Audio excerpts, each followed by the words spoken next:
Sorry for that interruption. Okay, for my number 4, I usually feel sorry for a band whenever something bad happens, whenever someone leaves, whenever someone passes away, etc., etc., etc. But when a group strays away from something that has made them famous and basically admits the truth about who they are, the question really becomes, how generous is it? Like, if they're a bunch of assholes, can you look past the fact that they're an asshole, like The Weeknd? Or, like this group, does it make them even more despicable because they're owning up to what kind of pieces of shit they are? My number 4 is Perfect from One Direction. The whole fucking song is just ass backwards. One Direction, again, is a group that I was once behind. Best song ever, God damn it, You and I, etc., etc. Hell, most of my favorite songs are from Midnight Memories. But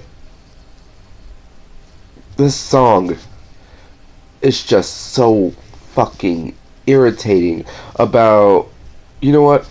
I'm just a douche. I'm not serious about getting in a relationship with you. I'm just here to hook up with you, cause a little trouble, basically unleash your inner bad girl. Because we all know every girl has an inner bad girl. And you see how I keep quoting that? Because not every woman has it. So seriously, stop thinking that everyone has like this inner good side, inner bad side, inner chaotic side. It's like everyone basically does have multiple personality traits, but it does not immediately mean you could like, okay, openly gay man. Yes, I am.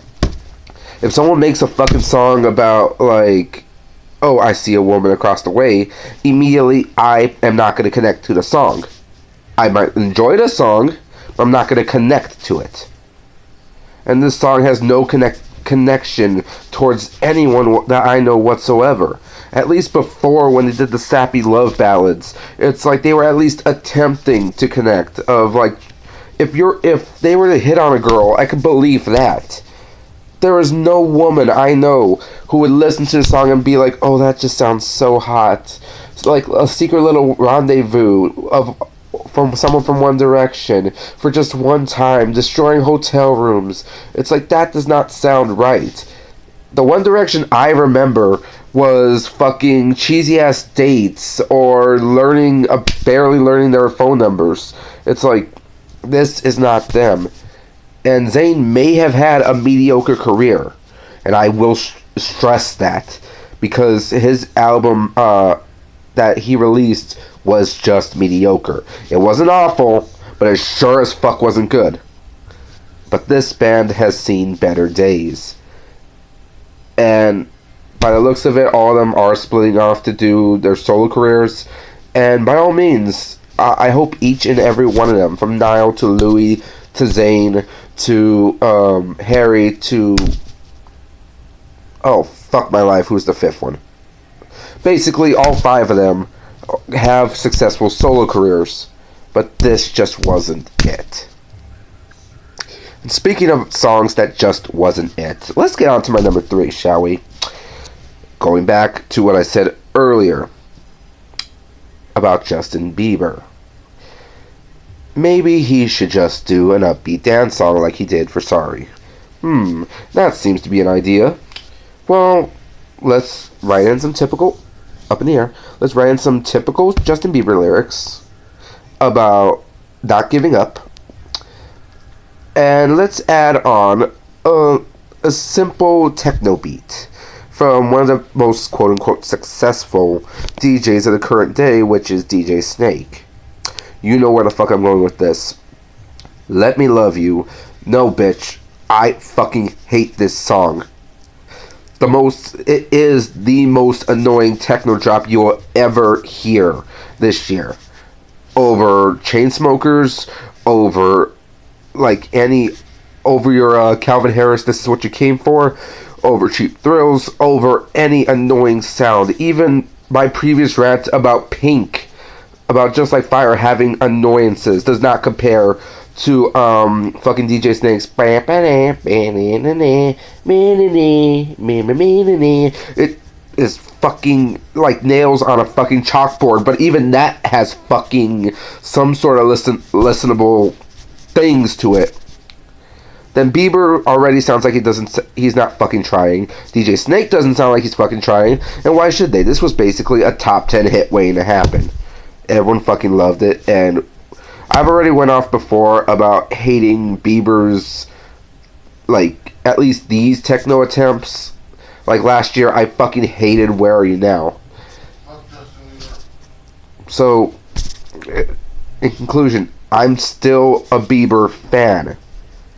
But god damn it, this shit just sucks.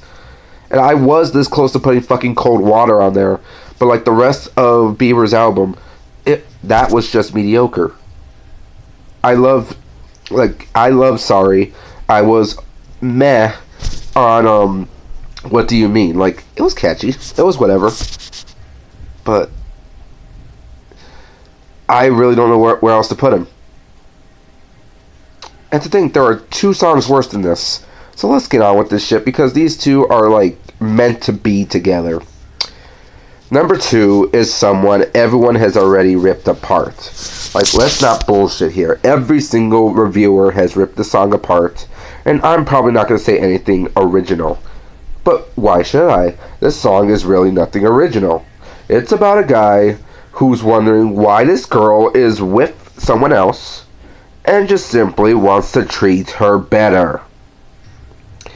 This song is a fucking joke. Supposedly giving this woman a choice when really he doesn't. It's like, this song should not even exist if that was the case, because of the fact that he's begging and he's begging, I can treat you. Like, I'm not going into that falsetto, God knows. But, and what this song originally, for me, was just mediocre. Originally. This probably would have made my number 8 or 7, at best. But then something happened. Then Shawn Mendes released Mercy. And I don't know who the bitch is about. I really don't know who he's crying over. But, god damn it. Adding Treat You Better and then having Mercy afterwards is giving the wrong stalker impressions, bro. You are not no Ed Sheeran. Hell, you are not no Justin Bieber. Get the fuck off your pedestal and start making actual music. And really quick before I get to my number 1, fun fact, and my boyfriend can vouch for this. The other day I died laughing because they played Shawn Mendes' Mercy. And we all know the chorus of like, just take me back, it's ripping my heart out, etc., etc. Why aren't you taking me back? Boo-hoo, yada yada, whatever. The radio station somehow had the irony to play Selena Gomez's Same Old Love. Think about that one for a second. I may hate both songs, but seriously play Mercy and then Same Old Love and tell me you don't get the same fucking irony I did. But on to my number 1, and oh boy,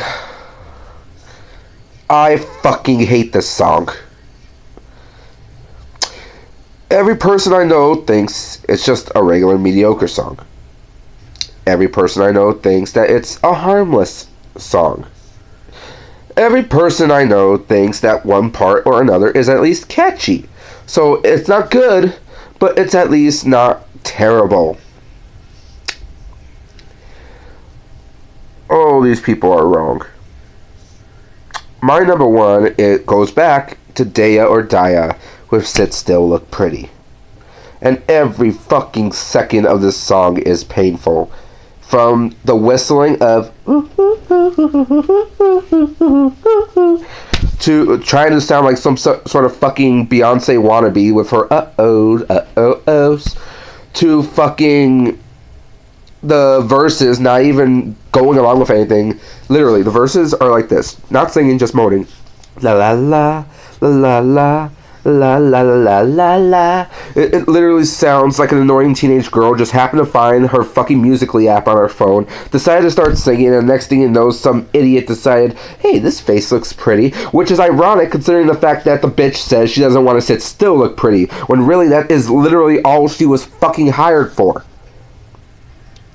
Nobody, like, gives a crap about her voice, and even though I gave her props, saying that she is a good vocalist, she has shitty material. And then the piece of cherry on top of all this shit is the chorus saying, I'm not going to sit still and look pretty. Like, this girl might change the world. Who the fuck are you lying to? Seriously, look in the mirror. Who the fuck are you lying to? You're not changing the world with your vocals. You're not changing the world with your goddamn lyrics. And the only reason you even had a successful hit was because of a certain producer, or in this case, producers.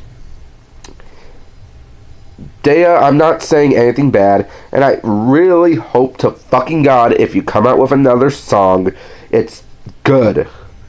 But Jesus Christ, out of all the mediocrity this year, you were just the worst. And on that negative note, stay tuned for my best songs of the year list.